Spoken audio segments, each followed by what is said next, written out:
So you are afraid of something.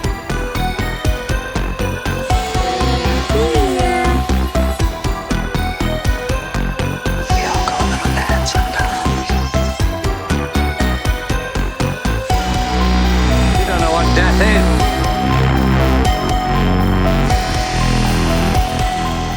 Be afraid. Be very afraid. Welcome to the madness. We are the Mouths of Madness, your new favorite podcast for horror movie reviews. We're coming to you live tonight inside the spaceship Insania. Good friend of the podcast, Elon Musk, has given us, the members of Madness, an opportunity to take his new experimental spaceship out to the outer realms of space. So we're happy you could join us. Yeah. This is our episode 14 on the 1997 Event Horizon. My name is Kevin, and let me introduce you to the crew on the spaceship Insania. First, we have the youngest member of Madness and the young navigational pilot, Logan. Logan, are you excited to go to space? Yeah, I really did not prepare for this. I was supposed to read the instruction manual. I basically threw that out the window, said, you know what? What the hell? Let's do it. Gonna wing it. Yeah. That's good. We could trust Elon Musk, right? Yeah, down. He's my cousin. He told us some very important things that, I'm right there with I was you. I listening wasn't to really him. paying I mean, attention. really, none of his stuff's faulty Do we anyway. Yeah. listen to him? Nah. Next, we have the first mate. It's the mayor of Spacetown, Bearclaw. Hey, everybody, how's it going? You know, we're here in this spaceship, and this helmet is kill. You know what? I'm taking Bro, it off. no, I'm taking don't- it off, don't- guys. don't I'm not- take it I off. Don't take it off. I don't care what you say. I'm taking it off. You're It's not gonna a good idea have a to bad take it off. time. You're gonna Get have a used bad to the time. idea. I'm taking it off. Oh, shit.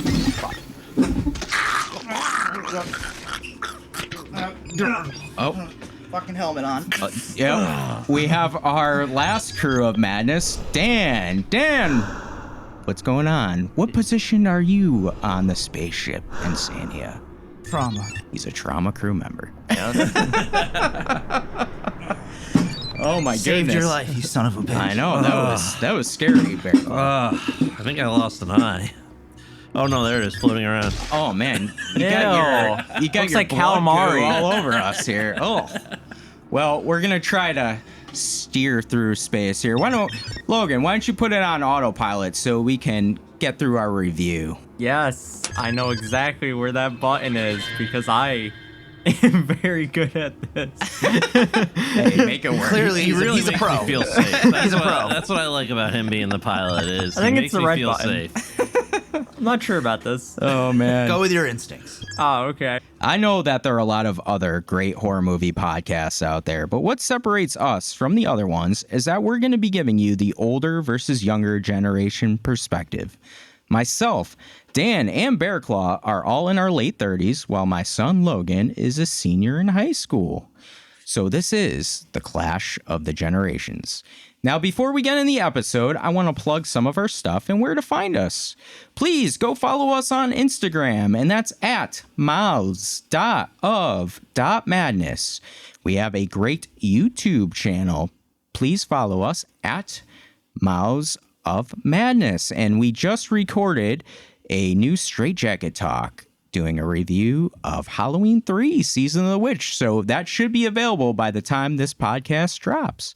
And finally, email Bearclaw and tell him to put his helmet on at thepaddedroom@outlook.com. I'm really going to need some space safety tips from everybody. I think I really, really wasn't paying attention. Please, why don't you go ahead and send me an email and let me know about how to safely proceed in space. Yeah, how dare you? How dare you not listen to something?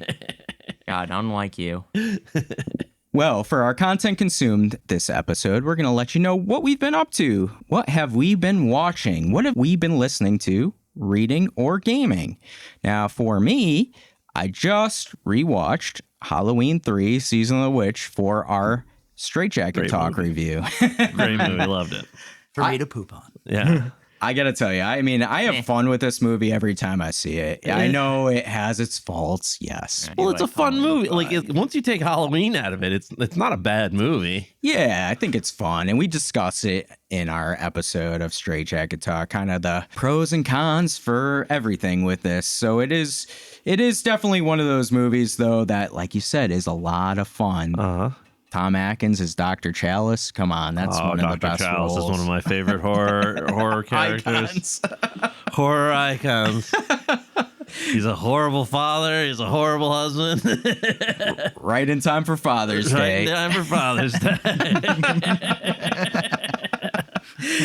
Well, that's what I've been watching. How about you, Dan? With all of the early 2000s and late 90s content we've been covering on the podcast, it's kind of allowed me, I guess, to go back and listen to some of the music from that period. Ooh, nice. So, like, a lot of the bands and stuff that I really loved, like, as a young teenager. So, like, I was going back, like, listening to, like, Korn, Slipknot, Deftones, Incubus. The oldies. System of a Down. Classics, Bearclaw. Classics. You old man.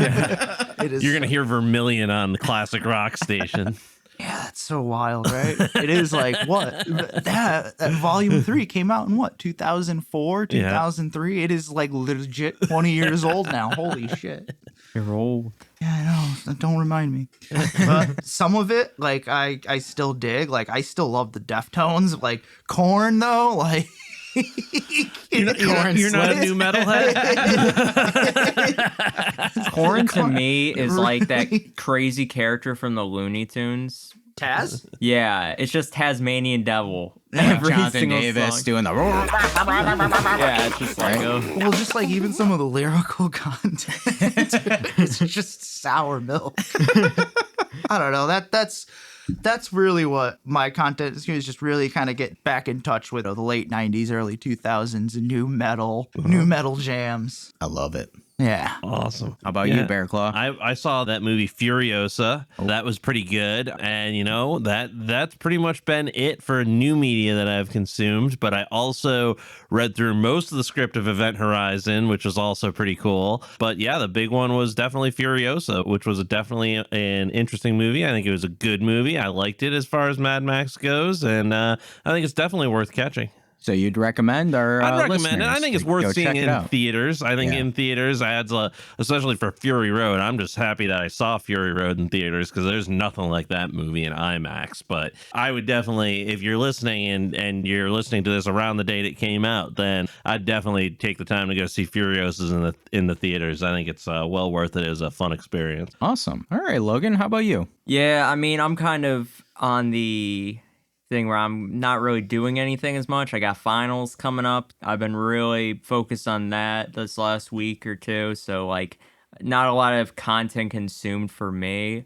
I would say the biggest thing I've been focused on mostly is just, like, I've been trying to get in tune with more music that I'm not normally, like, listening to. So, like, sometimes I'll listen to more, like, I'm not a big hip-hop fan. Like, I like hip-hop, but I'm not a big enough fan of it. So, like, listening to old 90s and early 2000s hip-hop is, like, I was listening to in the car, like, some days where I'm just like, oh, man, this is really good. But, yeah, other than that, kind of bland.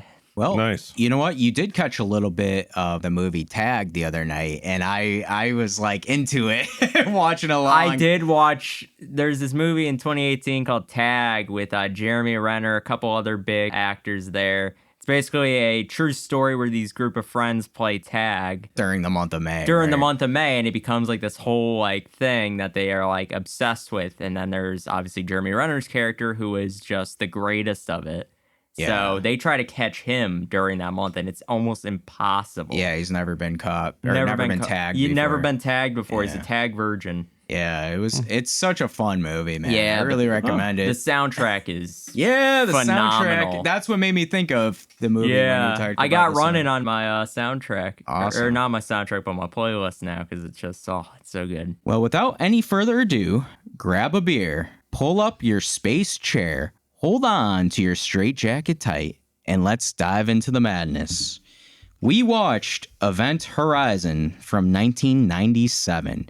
It was written by Philip Eisner and directed by Paul W.S. Anderson, who is pretty well known for being the director of Mortal Kombat. Finish him. He also did the Resident Evil film series as well. So he's pretty well known. What I looked at for the research on him for this movie specifically, which it was kind of a funny little tidbit, is he turned down the X-Men to direct that movie, to direct Event Horizon. Interesting. Well, would you say that's a change? I don't know. I think for me, it was like a cool thing that he had that much faith. He had that much faith in the project and the vision. Yeah. Right. Because the X-Men's a pretty big IP. Like, yeah. That's kind of the easy road. And let's be honest, a few of those early X-Men movies were a little bit rough around the edges. I did not like that first rudimentary. X-Men. Yeah. That first X-Men movie was rough to watch. It was, oof. They had to work out a little bit of the kinks. Cinematography, oof. Now, this movie had a budget of $60 million. Do you guys know what it grossed at the box office? Oh, wow. I didn't know. It had $60 million? $60 million. Got Cowboy Curtis in it, man. And Oh, Fish God, Turn this thing Orange. did not make money. Bearclaw, what do you think? If it cost $60 million, I bet you it made $100 million. This was a big movie in its time. Let's say 80 million. Dan? Maybe I'm the hater in the group, but I'm going to go like 28 million. Jesus. Oh, you went real hater on that. Dan's more correct. It did make $42 million, so it lost money. But didn't it lost money in the theater? In the theater, correct. But when it came, it actually gained a lot of popularity in the VHS and home distribution. Sure, those are the box office numbers. Yeah, we're looking for box office numbers. That's not a great thing to have happen. You are But I correct, mean, Bearclaw. Oh man, it's on VHS. No way. I mean, that happens with a lot of good movies. I like that. Yeah. Cabin in the Woods. Yeah. Is one of those ones that I don't think Some of those don't get popular till they hit like some Chris of those. Hemsworth. it was before he was Thor, I believe. Yeah. I mean, you got to imagine, too, this is before streaming. So, like, Yeah. nowadays, there are movies that do come to streaming and are popular after, you know, they've been in the theater. This movie, like Bearclaw was saying, really had a resurgence and kind of a cult following after it was released on video and Blu-ray and everything like that. Yeah. So, originally, this movie was greenlit by Paramount, right? But they gave it 10 months to shoot. Yeah. Because they were trying to fill in the void of Titanic. Apparently, Titanic was running behind on production, and they needed a movie to fit in for the summertime because Titanic was not coming for summer 97. It ended up getting pushed back to December of 97. So Paramount was like, hey, we're going to do Event Horizon. Wow, what a big We're summer into blockbuster. it, but you got 10 months. 10 months. I thought it was 10 weeks. No. There was something.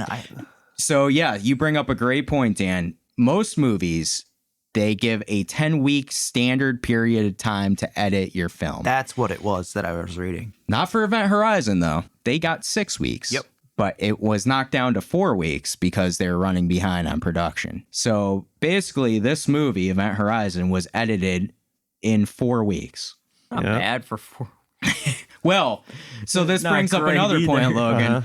The cut that we see is not the one that was done after 4 weeks. No, there's a very highly valued director's cut that supposedly is on some VHS tape that's out there somewhere. Wasn't the original film, well, like, didn't they film a total of like 2 hours and 30 minutes of content? Yes. Something roughly like that. 130 minutes was the original rough cut of this movie. Well, one, there's a lot of content that they said they didn't put in, but if you read through the script, there's a lot more exposition. There's a lot more explanation. There's a lot more character development in the script. And I could definitely see where it would be like a solid 2 hour plus movie. Yeah. So, and what happened also is after this rough cut, the 130-minute version, they send it to test screenings. It did not do well at all. In fact, there were some rumors, and more than rumors, that people fainted during test screenings because of the extreme gore and violence that was shown. This movie was going to get an NC-17 rating from the MPAA. So basically, they were like, well, we don't have time to kind of figure out like what we can cut and can't cut. We need to get this to the theater. So it went from 130 minutes down to, I mean, what is it now? It's like an hour and a half, right? Yeah. Like 90 minutes? It's something like that. Yeah, it's not crazy long. No, it's not. It's like 90 minutes. Yeah, it was 94 pretty minutes. short. Now, what Bearclaw was saying, too, is correct. What I read is apparently there is a VHS somewhere that is the full rough cut. Let's find it. 96 minutes, yeah. Scream Factory tried to find it when they were doing the 4K resolution for this movie. They couldn't find it. The weird thing is, and the official word is that the rough cut was sent to Transylvania in a salt mine for preservation. And they found it. Yeah, apparently movies back in the day were sent to salt mines because of how it was preserved, like from humidity and things like that. Yeah, it was so dry in the salt mines that They're going to Transylvania. Like ultra dry, and like I guess it's real bad for film to get wet or for to be moist. But ironically, this movie was, they said when they got the extra film, was ruined. So it kind of sucks. Nosferatu got into it. Yeah, that's one of the things that I think is going to be a recurring theme with at least my analysis of this movie is going to be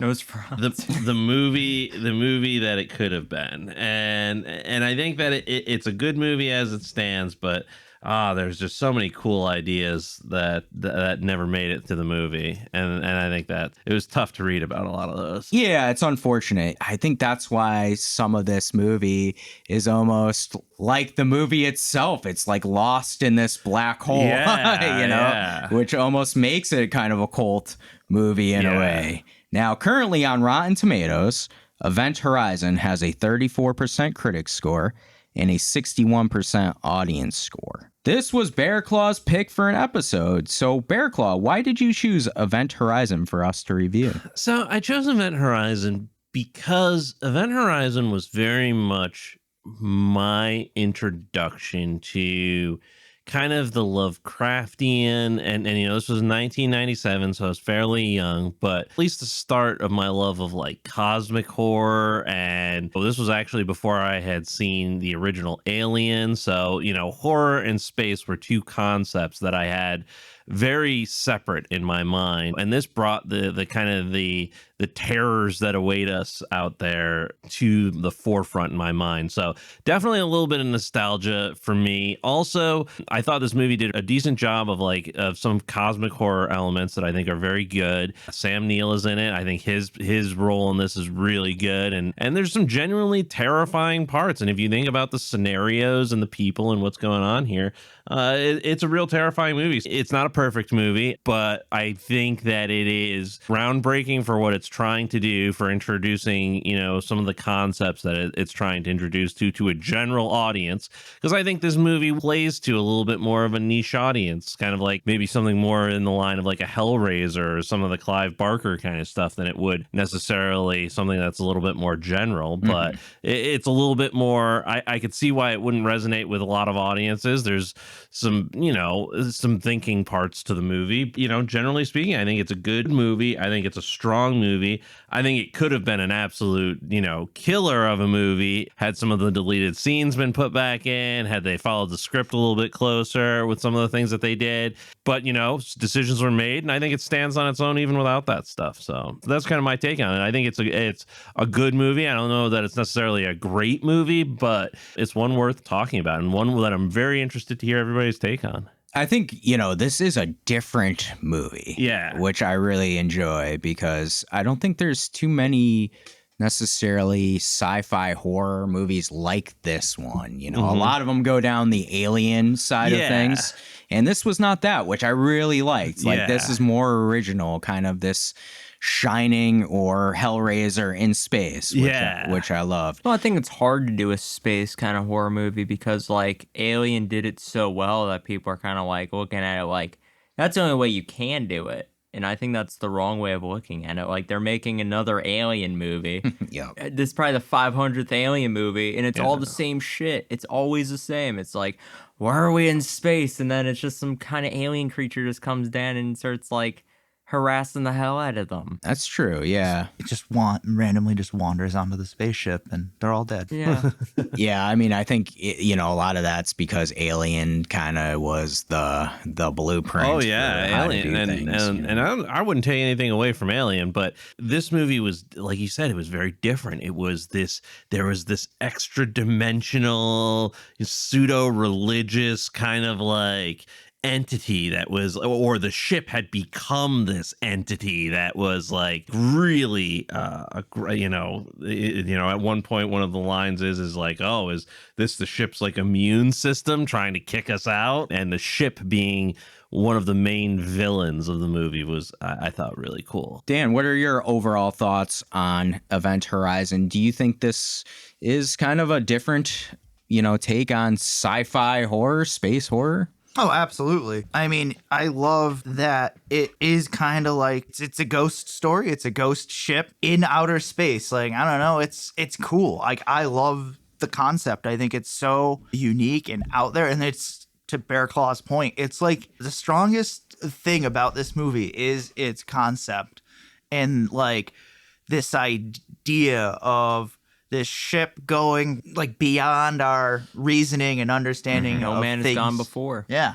And it coming back and bringing this other entity with it. I love the ship design too. Yeah. I remember seeing this in theaters as a kid, and that had the same effect as like a haunted house. Yeah, and like it was very like because like It was dead. It was like dead. It was like Living almost dead. Had like funeral kind of like feel to it, and like you get there, the main ship there, the Lewis and Clark, and that kind of is like NASA punk, whatever, like future NASA kind of technology, right? The Matrix. The Nebuchadnezzar. Yeah, Nebuchadnezzar maybe with Morpheus on it, but. But yeah, you got that, and then you compare it to like all of the like organic looking corridors and smooth edges. Yeah, I mean, Event Horizon. I read that they modeled the Event Horizon after the Notre Dame Cathedral. Right. Yeah. So, yeah, it's pretty cool. And you know what's awesome too? Speaking of practical and CGI effects, there were some bad CGI. Oh CGI, my that's the goodness. floating stuff. But what I fire. loved, what I did love were these were actual models they made of these ships. Yeah. And the sets were actual set designs too. So that was a cool thing, I think. I really like, and it's just a little nuanced thing, but like the Paramount logo in the beginning, and then it turns black and it just peers out into space. He was I thought that talking was about such this. a cool introduction. I said that as soon as I saw that, Dan. I was like, this is fucking cool, man. It's badass. Never see that. Yeah, Never it's see different. that. You only see it in, just a few movies do something different. With what's the that one with logo. the Statue of Liberty? Yeah, that was the one I was thinking of. I forgot. 'Cause What She it was. like hit something. Yeah. In Right. Zombieland. Oh yeah. Yeah, I like that. That was my favorite one that they did of those kind of intros. Yeah, I mean, I thought it was really cool. Apparently, in one of the models of Event Horizon in the scene, there is the X-Wing from Star Wars. I've heard this. Yeah. I haven't seen it. I got to try to look on haven't seen it either. YouTube to see if I can get a clearer version, but I think it would be kind of cool to see that Chewie just Easter showed up. egg. So like another thing with the graphics, I don't know about you guys. If you guys, Logan, I don't know. I definitely know for sure about you. But like in the 90s computer games, did anybody get like the graphics kind of reminded them of like cinematic cuts from like computer games? Like I got such StarCraft vibes from it. Yeah. You know what? They actually even used a real sound effect from Doom, the video game. Do you remember the scene where Dr. Weir at the beginning like opens his blinds for his door in his kind of space They room? use the door sound From Doom, Oh, yeah. Cool. Okay. Yep. Yeah, but you're right. It does have a very like video game quality to it. Yeah, in and a way. it is very 1997. I mean, if you look Yes. at a lot of the space movies that came out around this time, when did Well, there was a lot. yeah, wasn't like Alien Resurrection? When did that come So, out? well, yeah, that was 90. I believe it was like 99. Uh-huh. So then you had that. You have this. This is 97. Uh-huh. You had Sphere, which I know it's not a space movie, but it's kind of under the same cosmic horror thing. It's just under the sea. Mm-hmm. You had this other movie, which I want to cover sometime down the road, Virus. Yeah, Oh, Virus. yeah. I remember that with Jamie Lee Curtis. Jamie Lee Yeah. Curtis, yeah. Yeah. that movie Abyss, was I great. think, also Abyss, came that, out. That was like in the early 90s. Yeah. But there's like I felt like for like the late 90s, there were a lot of that cosmic sci-fi horror going on. You know what I want to know? I want to know Logan's opinion on Event Horizon. Are you sure about that? What are your overall thoughts? I mean, as you know, a younger viewer and looking back on some of the 90s stuff, does any of this hold up? I mean, we've already covered there are some bad CGI effects and things like that, but you know, some of the other scenes, do they hold up for you? As far as the overall movie itself, I would say, yeah. I don't know, space isn't really my big thing. The idea of space kind of freaks me out. Like, that shit I don't like. Even like with horror, I know horror is supposed to be like creepy, but I just don't want to watch it because I don't find myself enthralled in it because I'm just like, I don't want to know anything about space. I don't care. I used to get hounded like when I was a kid because I had a friend that was really into space, like really into space. We all had one of those friends. He had this thing where he would just, any conversation, space, always comes up in the conversation. I'm like, dude, stop Enough's talking enough. about fucking space. I don't care. He like finds a way to work the conversation Yes. back to space. Yes, he always does with like weird like little words like, yeah, you know, the thing about space is it's just like, that's why I don't like space. Like whenever I watch a space movie, I'm never into that. Like we were watching in school for my final days in science fiction, really cool class. We were watching 2001: A Space Odyssey. Mm-hmm. And I was like, I love that movie. it's so good. You watch it. You But- watch it. I Logan was You zoned like down in it. it. but I couldn't I couldn't stay focused. Yeah. Cuz it's so long. But like I was trying so hard cuz I'm like, dude, it's awesome as hell. Like it's such a cool movie, but like I was like, I can't because space just isn't interesting to me. So for like this movie, Event Horizon, like I was obviously going into with, you know, I don't like space. I knew that going into it. I wasn't going to like it because of space, but I tried to get into it because I like the actors. Mhm. I'm a big fan of Sam Neill and I'm a big fan of Lawrence Fishburne. So like those two obviously kept me in it. And the acting, while it wasn't pleasant, it was still great because of Lawrence Fishburne. Every time he was on Yeah. screen, he carried the movie. He did carry a lot of it. He did. His back was hurting after Yeah. that. I 'cause he didn't give carried- a single shit about any of the characters besides him or Sam Neill. I couldn't care about any single one of them. And you know what? You didn't care about Cooper? I didn't care Come about on, Cooper. Cooper's the fucking man. I'm your best friend, okay? I'm the lifesaver and the heartbreaker. Cooper he was was sad he didn't die in the Cooper end. got because 2 then he couldn't minutes. Be part of my killer. Yeah, I was saying the same fucking thing. I was saying the same thing. And Cooper. and on the flip side of that was fucking Smith. Smitty. Smith was the one where I was like, he fucking dies, and he's the one that I hate him. Like I don't want him. I don't want to He's own been a him. negative Well- Nancy this whole mission. Yeah, yeah. And I knew that was gonna blow up in his face. But like, I mean, I Literally. like Cooper. Thank you for seeing that. Oh, that was bad. Cooper, I didn't like because I thought of him as like, oh, he's gonna have a funny way of going out, you know, kind of like a oh shit, and then like something happens. But no, He had several of those. He played like the He had the several of those, but he cliche wouldn't token fucking die. black guy of like a horror movie. But I don't know, but he lives. yeah, you're right. He does. I thought he was gonna be the first see, to go. I love Cooper because Cooper's kind of like just that character with like grit. Like Cooper just had like He had grit. tenacity. You know, He's a dog. He's taking the He got that situation. dog in him. He's taking the situation as it is, and he's doing the best that he can with the tools that he has. You know what I mean? Like I thought he was much needed levity too in some of his Yeah. scenes because it was a very it did heavy. It did get a little. Dude, Oh, he I was- don't remember a single scene where I was like, oh man, I love Cooper. The only scene I can remember is when he goes, we're about to put spam in a can, and that's it. That's all You I didn't got like from when him. he was like telling You what's want her something name? hot and black in you? What about you, Stark? Would you like something hot and black inside you? That's true. I did like that. I forgot about that. Or fuck layman's term, do you speak English? I mean, they were all saying that, so I didn't really get much out of that. But like, I don't know, the cast wasn't like the greatest. Like, I didn't really feel like the survivors. I was like, what the fuck, survivors is this? Like, It is a very strange. Yeah. how, like this girl that we barely these knew. side characters were like the survivors. I think like what Bearclaw was saying earlier about a lot of it being cut in a lot of the exposition scenes. Yeah. We really needed those to really connect more to It these was very characters. weak in character development. Yeah, I hate I'll be exposition. even the characters it did develop, I feel like it didn't develop them enough. And there's like, and you see with Weir, there's a whole deleted scene where before he even gets on the Lewis and Clark, he's talking with. And I know you can't judge a movie based on deleted scenes and the script, but it was so good, like in the script, and it was so good in the deleted scene of like him going and talking and them realizing that he's like obsessed with the spaceship. Like Weir is like beyond obsessed with the spaceship. It cost him his wife. Like his wife killed herself because he was probably more in love with the spaceship than he was. Did you see these designs? And there's scenes and there's things that kind of talk about that.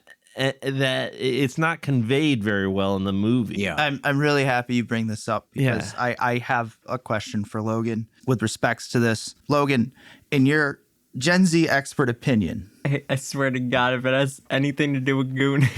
could it be summarized that Weir's ultimate goal is to no longer goon over the event horizon, but to finally clap the ship's cheeks across space and time?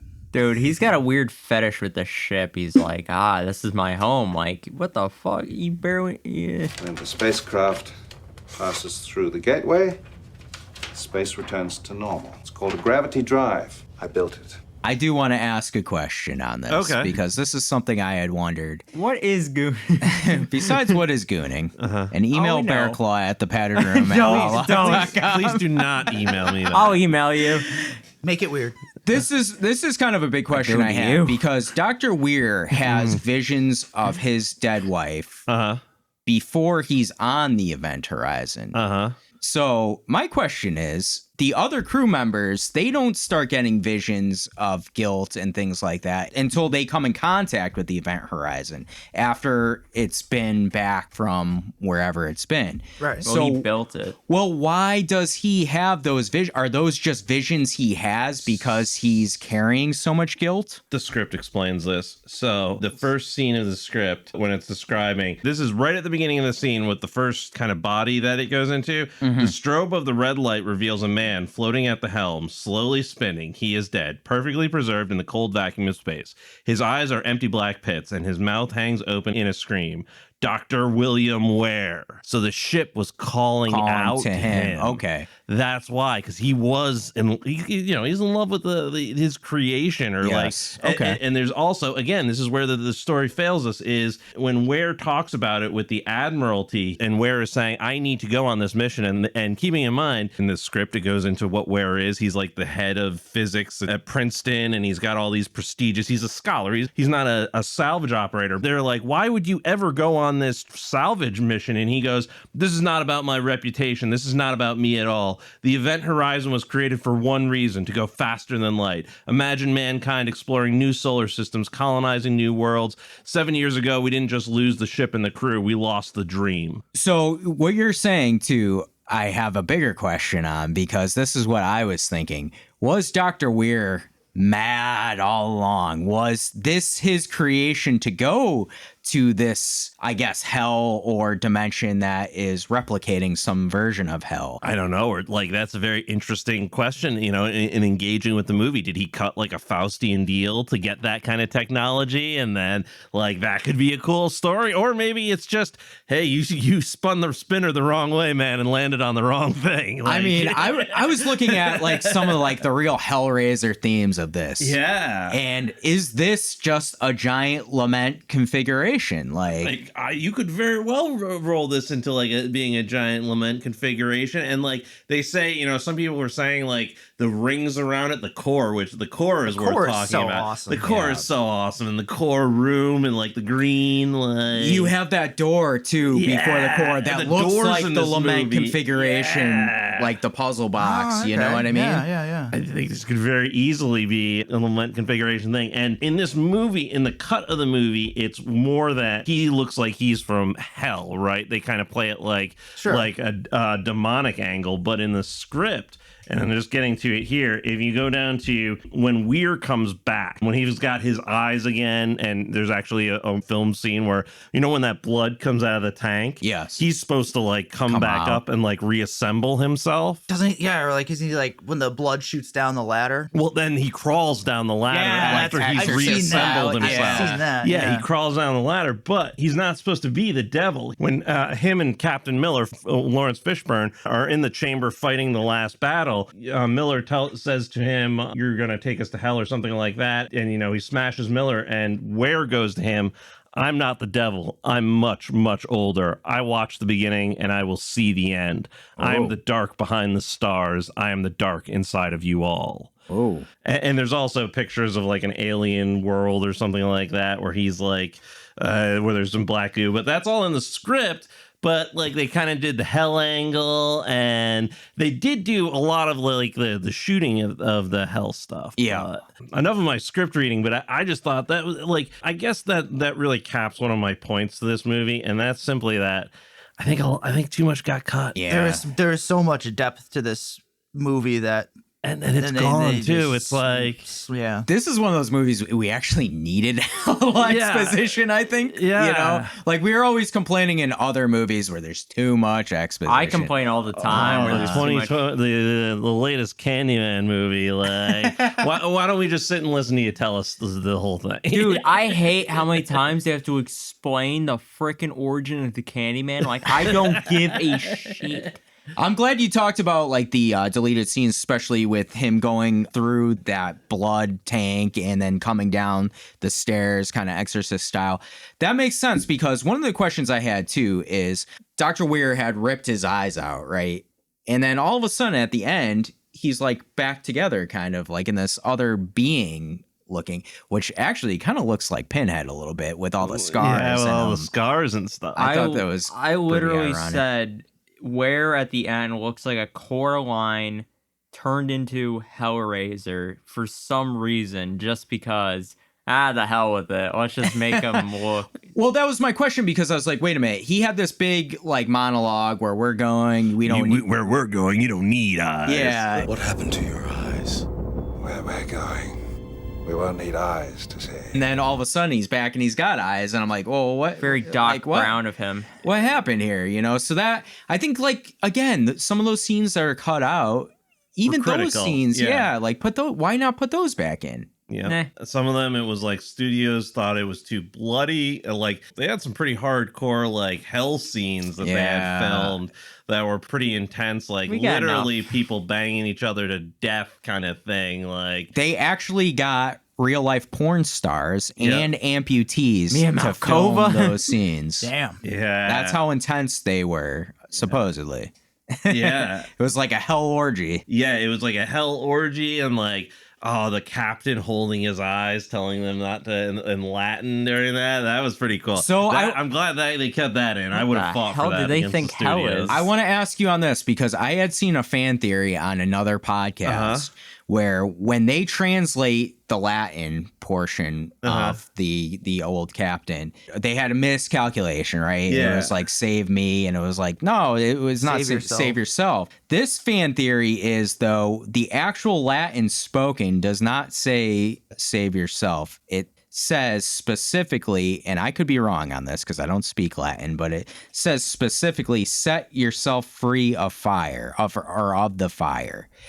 And their notion was the captain was trying to tell us humans, it's better here, join us, like set yourself free of your human guilt and emotion and all that turmoil of the fire come to us where everything's better.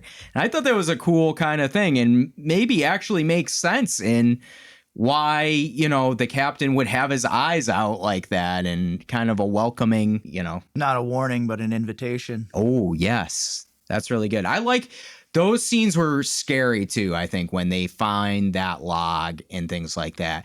I almost had wished there was more tension building in a way, because it seems pretty quickly they all figure out that the ship is fucked. Like, I think even Miller says quickly, like, we're out of here. Like listen, I loved that part of it, because that's like, the one thing that I liked about this movie is I don't think anybody made stupid, unintentional decisions. Everyone was very pragmatic. Everyone was very pragmatic. Nobody was living in Nobody was like, oh, this is, you know, this There's is all a perfectly great. reasonable explanation. Everybody's like, we got to get out of here.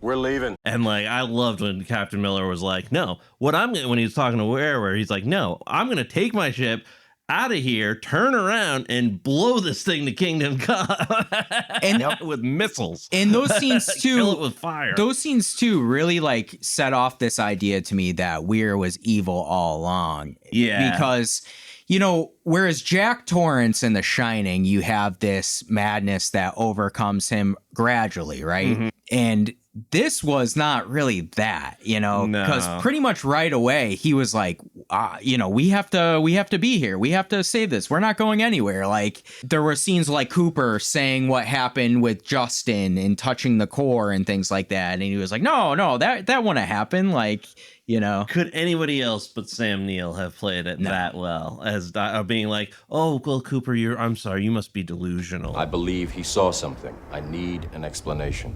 My view, Mr. Cooper's delusional, if you don't mind my saying so. Like, oh, I designed it. It couldn't have possibly done that. So I got a question for you guys. Uh-oh. What do you think the going rate is for their line of work? Like, I was watching Miller's like talking to Peters about like, I'm sorry I couldn't like get you a replacement. Mm-hmm. Like, you're gonna have to stay on. And she's like, oh, well, I worked it out with my ex-husband. He'll take the kid for Christmas. I'll be home for some. It's just like, that's where my head went. Like, what's the going rate for like what they do? Like, what is their socioeconomic like status in this world? Like, how does colonizing space factor into the economy, socially, culturally? The devoid of like depth and character just kind of like sent my imagination just all over the place. I started coming up with like this backstory for Peters. Oh yeah, it's funny. That is one of the strengths of this movie, because like I said, it has very clear weaknesses, but one of the strengths is that it seems very thin, and that's the characters seem very thin, like, and you want more from you it. Have to give it your own depth. Yeah. What Logan was saying though is very true, I think, in why this movie to me doesn't fail completely and fall flat on its face. You know, besides like the concepts, because I think the concepts are really cool and unique and scary, but the acting to me and the actors themselves portraying these roles and bringing the most out of, you know, what is paper thin, you know, Lawrence Fishburne. I love that scene where he's talking to DJ and he's talking about the scene that the ship had showed him of the fallen comrade he left behind on fire. And he's talking about like, you know, he's like, have you ever seen foreshadowing? You know, you're right. And he's like, have you ever seen, what is it, Fire and Zero Gravity or something like that? You ever seen Fire and Zero Gravity? It's beautiful. It's like liquid. Slides all over everything. Comes up in waves. And they just kept hitting him. Wave after wave. He was screaming for me to save him.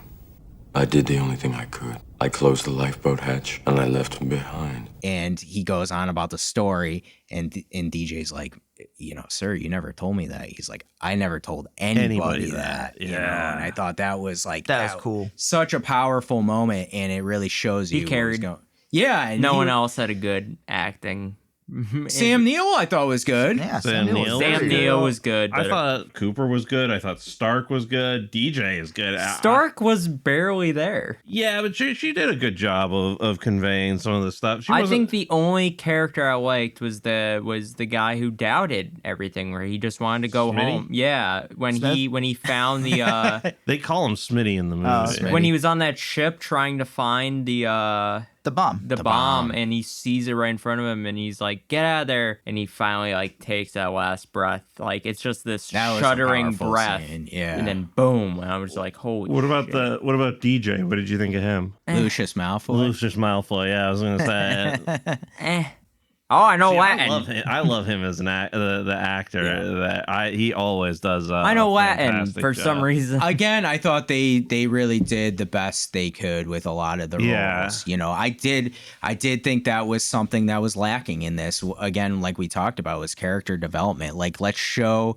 I wouldn't even minded like a little bit more scenes when they're on the Lewis and Clark before they get to the Event Horizon, and like build up, you know, some of these relationships.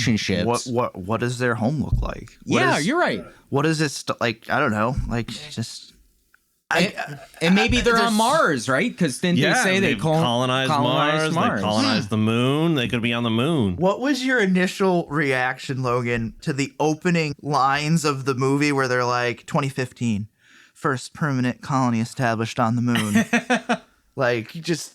Well, I gotta say, I did miss most of those because we were talking. But I was like, I saw like 2040 something, and I was like, what the fuck happened here? I was like reading it. I'm like, why do you gotta do that? Why can't you just like tell us that? Why do you have to do these whole like graphics? Well, for I it? just thought it, like, my reaction to it, like watching it in, is like, well, that aged like milk. Yeah. I was gonna say, we were very 2015, optimistic in huh? 1997. It's cool because there are little Easter eggs too that like things have changed a little bit. Their patches are some of those Easter eggs. The American flag has 55 stars. I Oh, cool. didn't notice. Yeah, I miss it. the patch that Sam Neill is wearing is an Australian patch. It doesn't have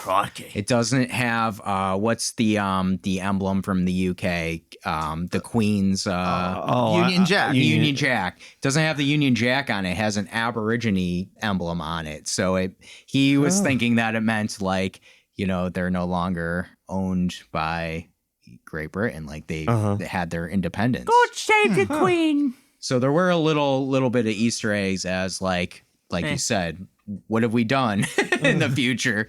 I think it's hard to do a futuristic movie without like crossing into like, you know, they know like obviously the stuff isn't gonna actually happen, but like, you know, it's a futuristic movie. You're not supposed to look into it that much. So like them going like 2015 colonizing this stuff, it's like, yeah, you know, It's like 18 years into the future. yeah. Like how would they have known, you know? That we weren't going to colonize the moon. We were never going to colonize anything with the technology from 1997. They were like, oh yes, flying cars. None of them had iPhones. That's true, but that's not the same as colonizing a planet.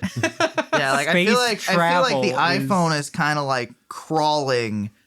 Colonizing moon is like marathon sprinting. Yeah. Yeah. Colonizing moon. The ants have colonized moon. You don't even have a lot of gravity on the moon. No, I mean they had big ideas in this. That's why movie. the ants are able to travel. That's where this movie's strengths are all in, is its ideas. You know, I'd be a little remiss if I didn't mention this, and I have to represent a little bit here.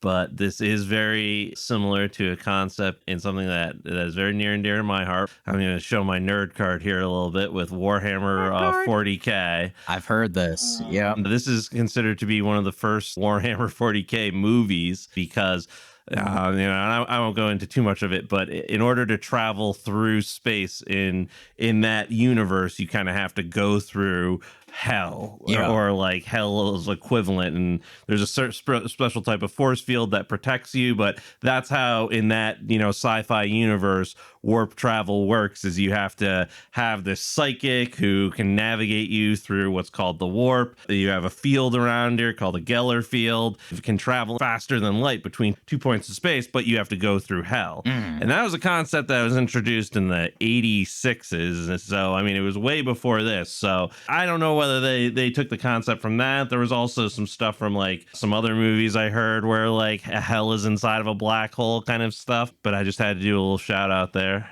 I want to ask you, gentlemen, do you think there are Lovecraftian themes in this as well? Absolutely. Just like he's talking about like this world that's just it's a chaos realm that's pure Lovecraft. Yeah, and like the whole themes of space, there's nobody coming to help you.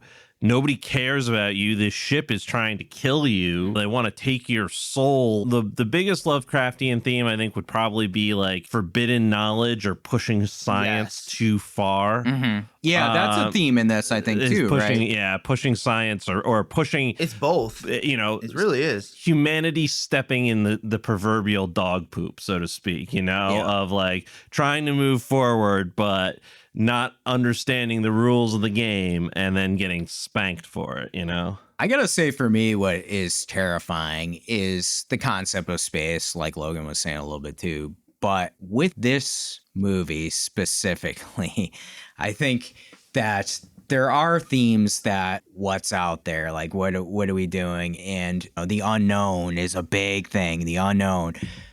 I do like really on a surface level too of like a ghost ship idea as well. Like I think that's a cool thing, you know? Yeah, and this was something I noted was I wish we had more exploration of the ship. We have this massive ship that we see in the distance, and it feels like once we're inside the ship, there's only like 4 or 5 rooms. Yeah, you got the main control room, the hallway, the orb room. They probably blew their budget on the orb room. you know what? The orb room cost $55 million. You know what they actually blew their budget on? Filming in the tunnel. What? They've spent a third of their budget on the space station that was in the beginning where Sam Neill is in it for like literally like 2 minutes. Event Horizon definitely had some kind of questionable things in it, but it also had some good things, right? What are some of our favorite scenes in Event Horizon? I know for me, I thought such a cool scene was, or not cool, but tension building was the scene where Justin just up and like wants to leave the ship. Peace out. Yeah. And, you know, they're kind of begging him. I do have a question on that. He was thinking legitimately though, right? When he did that or no? Yeah. When he put himself out of the when he was going to open the door and fly out the ship and kill himself. Was he in a right state of mind? Because he had said something like, if you had seen what I saw, you would be doing this too. If you could see the things I've seen, you wouldn't try to stop me. But you're right. He switches back. I don't know whether if he was possessed or whether maybe they just took the memory away from him just to torture him more kind of thing. But yeah, no, that was confusing for me as well. Because like, was he possessed or was he like second thoughts? Like kind second of thoughts. Like, oh wait, what the hell am I doing? It seemed like that noise seemed to change things for him because he was because the alarm was going off, and then all of a sudden he was kind of like, oh wait, what am I doing? I think what ended up happening was, and I see this like in his appearance, like especially like I'll get into it as well. Like my favorite scene is when he up and leaves the room where Peters is, like when she's walking around like in a pace. Oh yeah. And then you like see him on the table. She walks back and he's gone. Uh-huh. But like how I see it is when he got sucked into that black hole, he isn't Justin anymore. He's a demon that is kind of in this body, still reliving Justin's memories, seeing everything that he is seeing.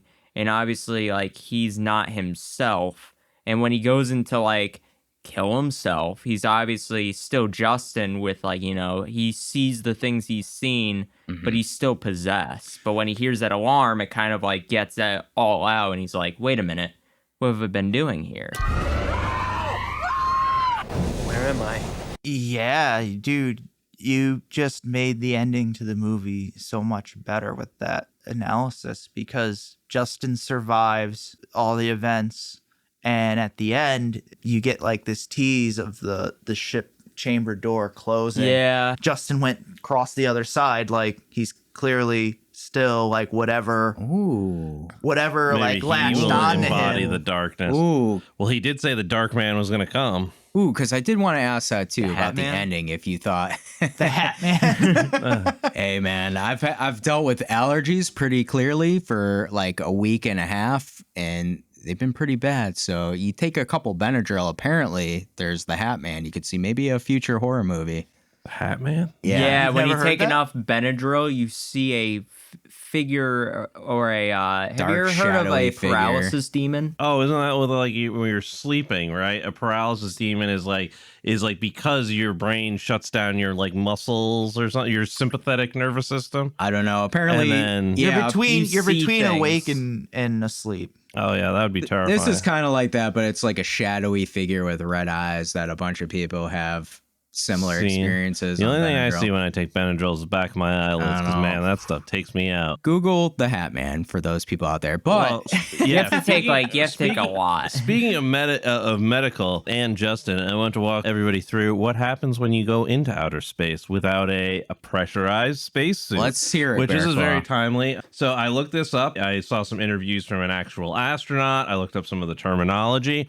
So this movie incredibly accurate with that, by the way, and the special effects were also equally good at these points. But you've got about 90 seconds of life, give or take. That's pretty optimistic. You're going to be blown out. Pressure difference is really what's really going to make things uncomfortable around here. You got to make sure that you don't hold your breath, as Lawrence Fishburne was telling him. Make sure you get as much oxygen out of your lungs as you possibly can. Any gases that are inside of you are going to go through what's called ebulism, and that's where they're going to expand rapidly. And so you're going to blow up to about 2 size your normal size. You won't pop. Your skin is going to be elastic enough to keep you into one corporeal being, but your entire blood is going to be literally boiling and turning to gas. And your eyes Nice. are probably going to boil. The moisture on your eyes is going to boil. This is just pressure differences we're talking about now, too. We're not even talking about the heat you could experience from being too close to the sun, the cold you would experience from being too far from the sun. You can actually be burned and frozen at the same time.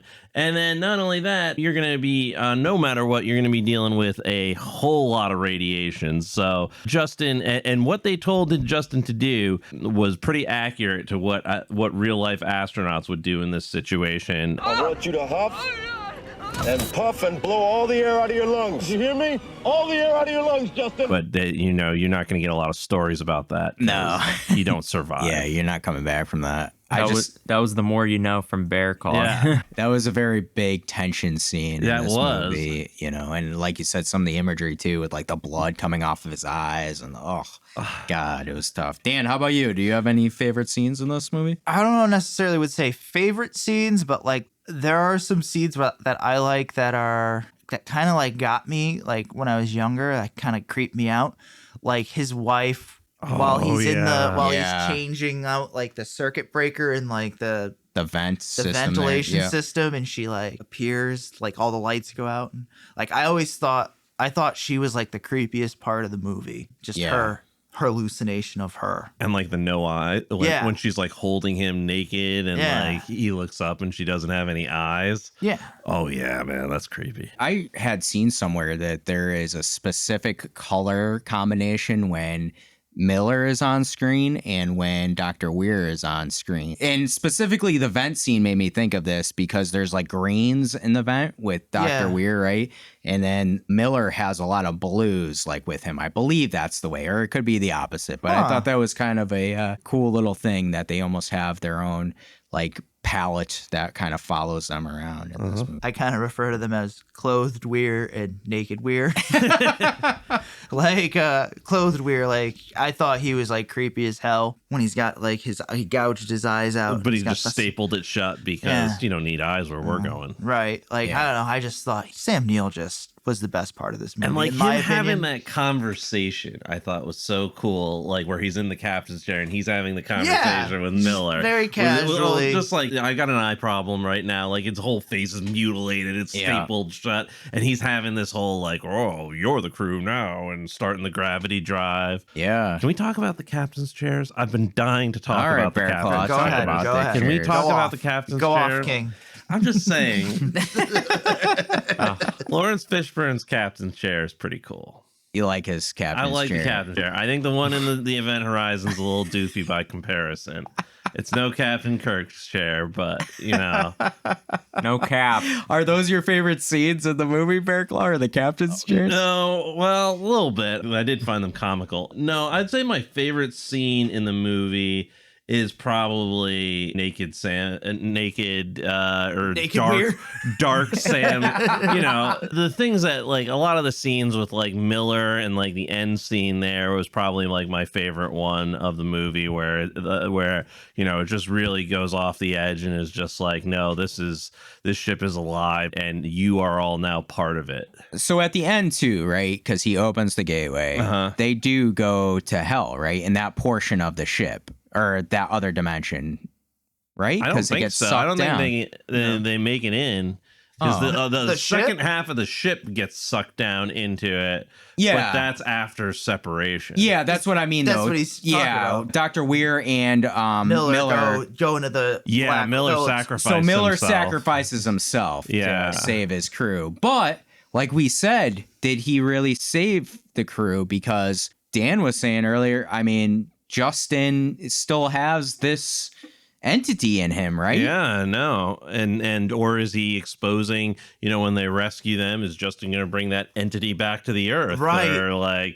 Or something like that. No, I think that's an interesting point because that could very well be the case. So that door kind of closing at the end is a symbolism for, like, you know. Could be an opening. Yeah.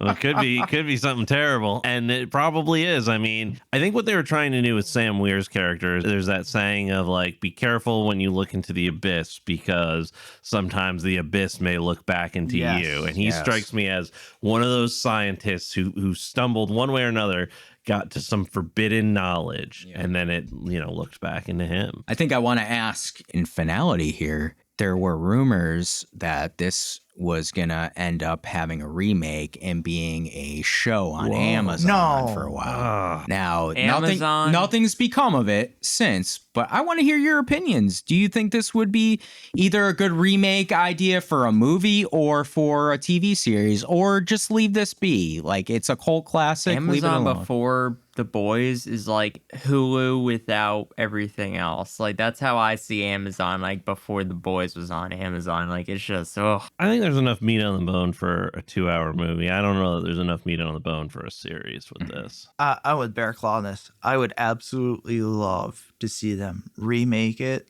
and give it like a proper storytelling. Mm-hmm. Give it time. I want them to get a little bit weird with it too and take some risks. And I feel like now is the time when you can do that. You know, I would be down for a remake. I think you can get weirder, like you said, and kind of open this up a little bit more. Exactly. You know, but again, like I'm worried about is they would go down more of the alien angle, and I don't want them doing that. Yeah, no. Yeah, I don't think you could.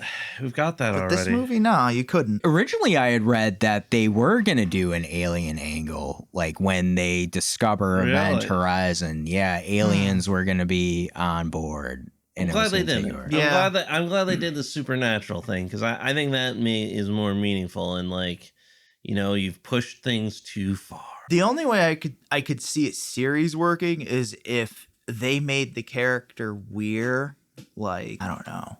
Or they made it like an anthology. Maybe. But I don't know. Like I just see the character Weir in general, like as a marketable, like he could be like a Pinhead.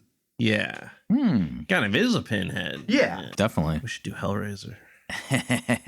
Oh, the sights I will show you. It is said in that movie. It is said in this. It is said in this movie. It mixes like 2 words from how they say it in Hellraiser. Let me show you. it is kind of interesting how it's like some call us angels, some call us demons. Like, And do you know who was a special consultant on this movie? Probably Clive Barker. Clive Barker. really? Yep. That tracks. Yeah. This see has Clive Barker in it. I can see that. Could you imagine like a movie directed by Clive Barker for this? That could be good. I mean, That it would could be be cool. good. You could do a Hellraiser tie-in to it too, because Wasn't there a Hellraiser in space? I don't want to talk about that, Kevin. I'd really like to pretend like that was never made.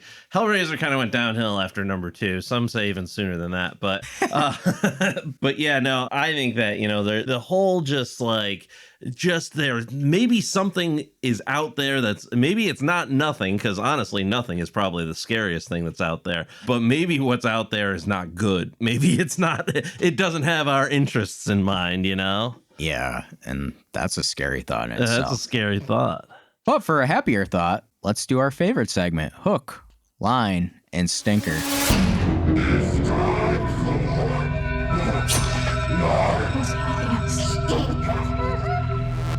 Now, our hook is our favorite kill of the movie. Our line is our favorite line or quote of the movie. And our stinker is something weird, funny, or awful that happens during the movie that makes it either better or worse. My hook, I'm torn between this, but I'm going to go with Peters when she sees the vision of her son and then goes and falls down this long tunnel and hits it as she goes down. It kind of reminded me of some of that imagery of My Bloody Valentine when the kid there is hung and he's just, his body falls down the mine shaft. The way she falls, too, is very do you remember in Deadpool 2, did you ever see that where he goes down on that table and his body like bends kind of? Yeah, that's how I saw that. Did you guys see, and I don't know whether this connection is real or not, or whether I just made it up. You know how her son's legs were all beaten up? Mm-hmm. Her legs kind of looked very similar to that. Do you think there was some foreshadowing there? Maybe. Not her son's legs in real life, but in her hallucination of him. Yeah. His legs were all bloodied and broken, and at the end, her legs were all bloodied and broken. Yeah, a little bit of foreshadowing there. It's like at the beginning of the movie when Dr. Weir has that image of him in front of that kind of cross window. Yeah. And with the naked imagery and goes out. So yeah, man, I don't know. You're blowing my mind with that stuff. My line is, Miller, vacate. I want off this ship. Dr. Weir, you can't leave. She won't let you. Miller, you just get your gear and get back on the Lewis and Clark, Doctor, or you'll find yourself walking home. Dr. Weir. I am home. And goes in the darkness. Yes. Like Homer Simpson style in the bushes. I love that episode of Simpsons where he's trying to get Ned Flanders to go and he's like, oh no, we gotta visit our grandmother. I'll be back. And then just goes right into the bush. The stinker for me on this is the pretty over-the-top action sound effects when Miller and Weir are fighting. It's like holy shit, man! This is a video game sounds. Kapow. Like you said, yeah. It is a video game. Very true. All right, how about you, Dan? My hook is right up there with you. It's Peters. I like how for a moment you are Peters. You're just as confused, leery, and captivated by the hallucination, and we're all unaware of our surroundings until the fall reminds you, oh, nope. And then most movies, they do the cutaway, when somebody falls. Yeah. So I just love showing the brutal impact of the fall and the consequences of just that hallucination happening. Don't trust kids. The fact that you point out in the hallucination, the son's legs are all jacked up. It's foreshadowing of what's going to happen to her. So that was pretty cool. My line, Miller, I have no intention of leaving her, Doctor. I will take the Lewis and Clark to a safe distance, and then I will launch TAC missiles at the event horizon until I'm satisfied she's vaporized. Fuck this ship. Fuck this ship. Yeah. That was awesome. Yes. I agree with him. A stinker for me, it's Smith's death. Yeah. He had 5 seconds to go upon finding the explosive. There's a button on the screen of the bomb labeled in big font disarm. It would have taken him like 1 second to figure it out, just to push the disarm button, but he just kind of resigns himself to getting exploded in the Lois and Clark. Just gets blown up. He's such a boy. I don't want him in our boys' stable. I do. No, I don't either. That's why he can't be. That's why I was like, oh man. Yeah, we like, haven't added anyone in a long time. Cooper would have been great. Cooper. We added from 28 Days Later. What was his name? Frank was his name? Yeah, I think you're Frank, Frank. yeah. Who Frank. in the Crow would be in the boys? Don't get Bearclaw started. All right, Bearclaw. The Crow. T-Bird. T-Bird on it. Fire it up. Fire it up. No. I had 2 hooks that I thought were memorable. DJ getting killed and guttered by Dr. Weir, I thought was pretty cool when he hung him, and like they had some pretty grotesque things. Check out my new art project. Yeah. Do you know what that's a callback to? Kind of to No, what is it? Hellraiser. Oh, with the hooks. Yeah. The hooks and chains and hooks. And They just watched Hellraiser and they're like, okay. Very similar, though. There is yeah. a scene in Hellraiser that's very identical, but it's cool. I love it. Oh, you know? yeah, no. And there was actually supposed to be like more of a reflective table, and you were supposed to like, this was supposed to be a very gory movie, and it wasn't. Well, it still is. Probably would have been better if it was gory. Well, yeah, I agree. And then the other one is the captain, and I know he's dead, but he's dead, kind of. So the captain holds his eyes saying, Libre te tumet ex infernus, free yourself or save yourself from hell. But like him holding that, like his eyes, and like just watching that orgy while holding his eyes, and like them eating each other and stuff. I thought the captain's death there was pretty good.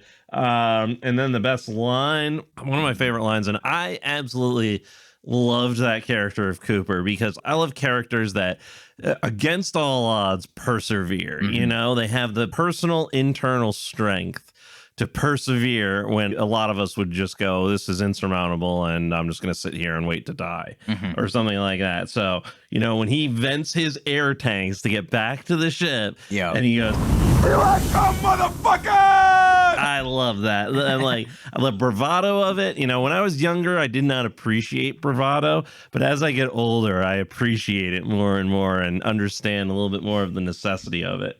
And then Cooper. My stinker is, you know, what could have been. Yeah. That's my stinker here is I think this is a great movie, but I think there's another better version of this movie that's out there on a VHS somewhere in, I don't know, you know, some Transylvanian country or something like that, that nobody will ever see, but it makes me sad. For me, fair kill, Peters, obviously, that's a very eventful death. Other than that, I'm going to go off of Dan here. I actually liked the explosion of the other ship and having Smith's death there, because I liked how he was going insane kind of over this one thing when obviously, you know, Miller's telling him, get off the ship right now. He was searching for it because he's so like obsessed with getting home that like he doesn't care about like his own anything else. He's focused on one thing, doesn't focus on the other. And when he finally finds it, yes, you are right. Like, there was the disarm thing where he could have easily done it. But obviously, he wasn't thinking clearly. You know what, though, too? That just shows you how fucked up the Event Horizon was and, like, how you don't want to be on that ship, you know? And, like, this is kind of that last desperate attempt to, like, get away from the Event he was Horizon. only on the ship for, like, 2 seconds. He didn't want to be on the ship any longer because of how bad it was. Would you?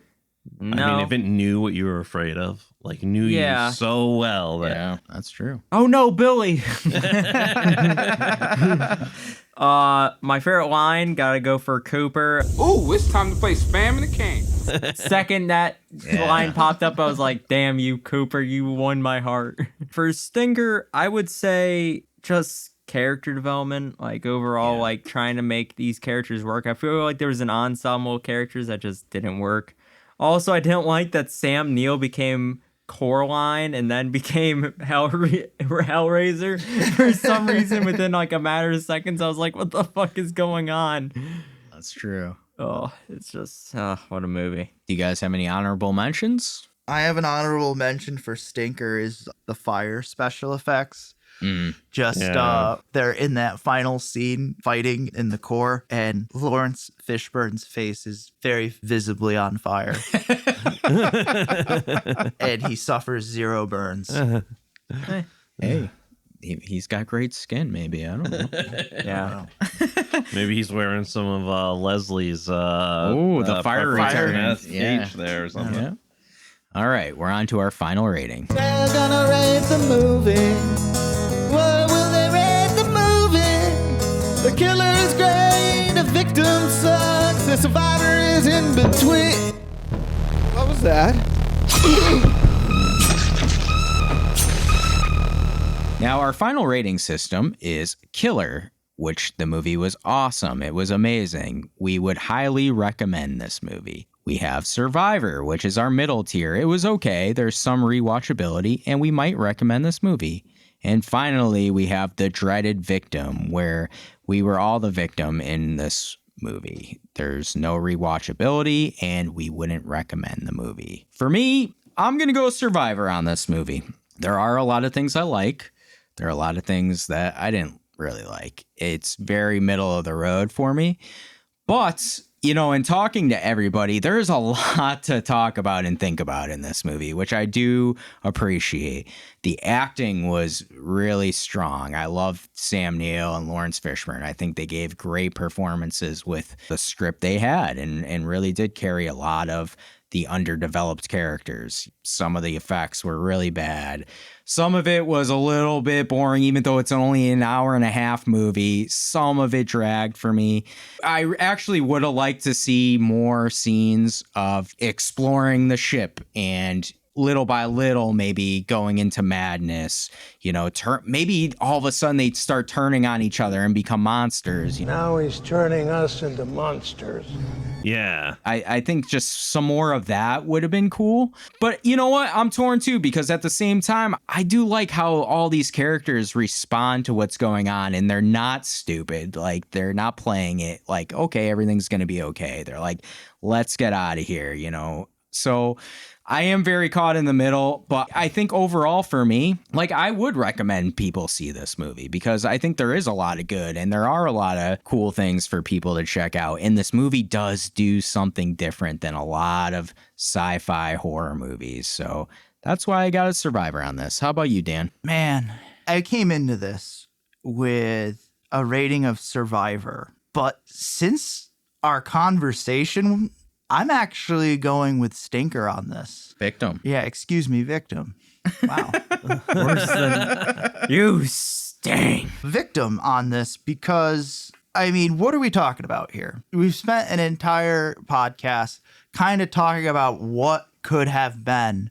We've been romanticizing how great this movie could have been. And that's what we are hanging our hats on here is, like, its potential. There is a lot of production issues. There's a lot of things that just messed the production of this movie up that makes it fall short of, I think, what the director or the writers, what their vision of this movie was. Like, they weren't allowed to execute it the way they wanted to, and it suffers greatly.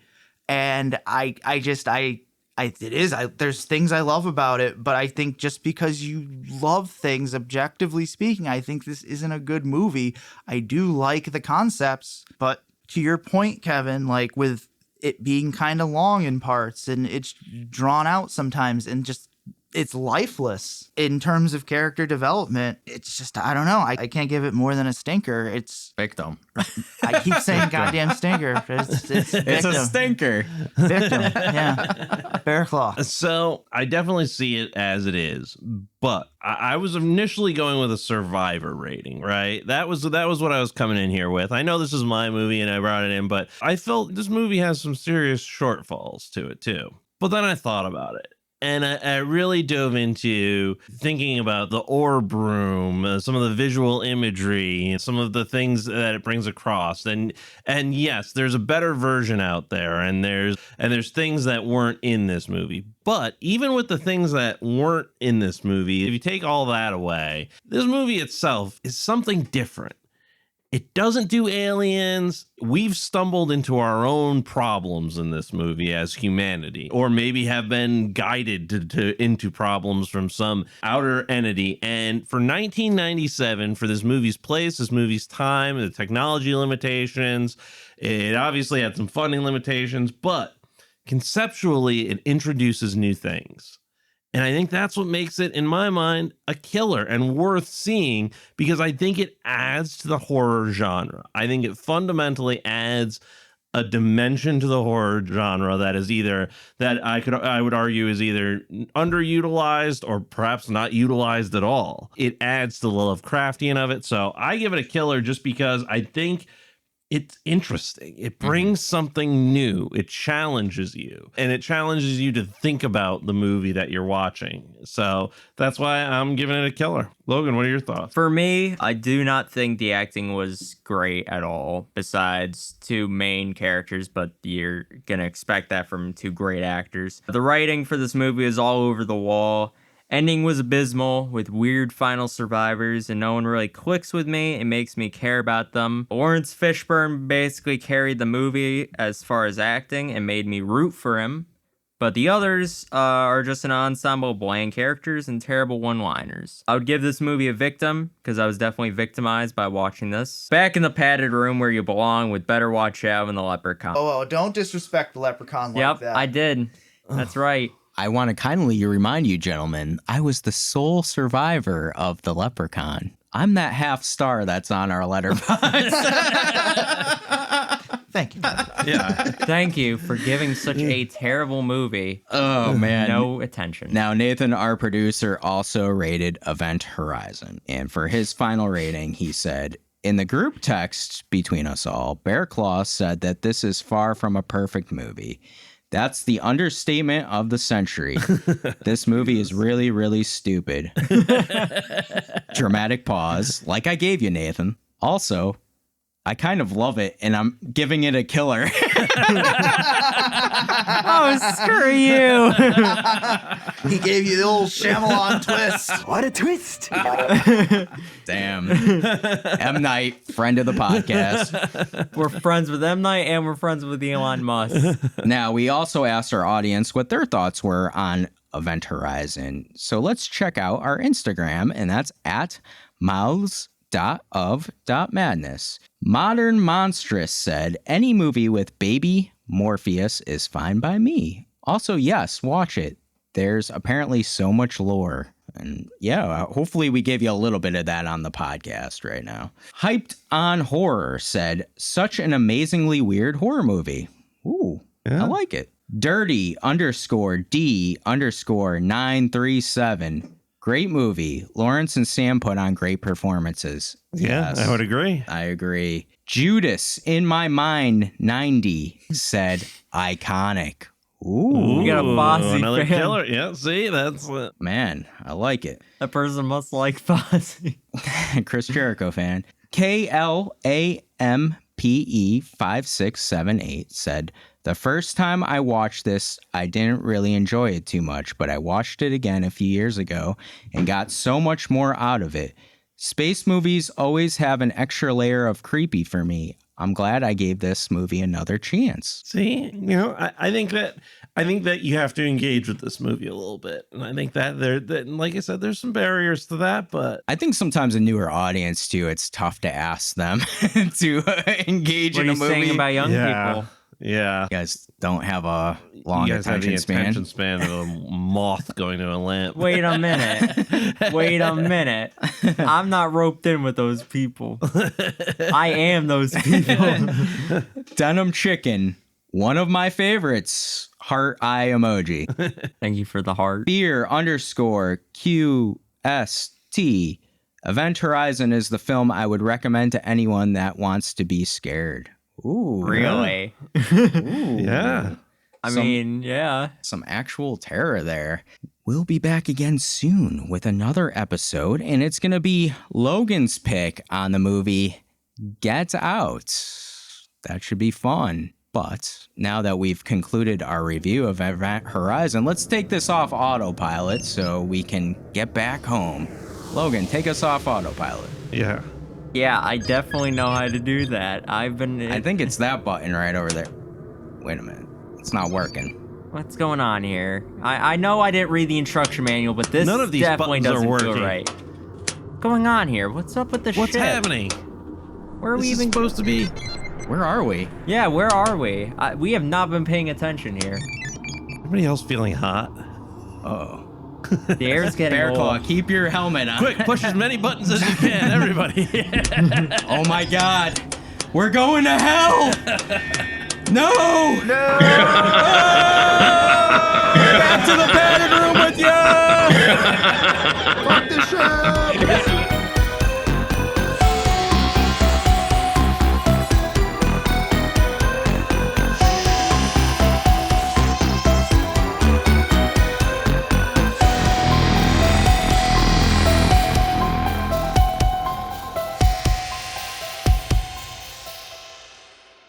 My name is Kevin. Fuck, I fucked up. My name is Kevin. Hi, Kevin. I fucked up.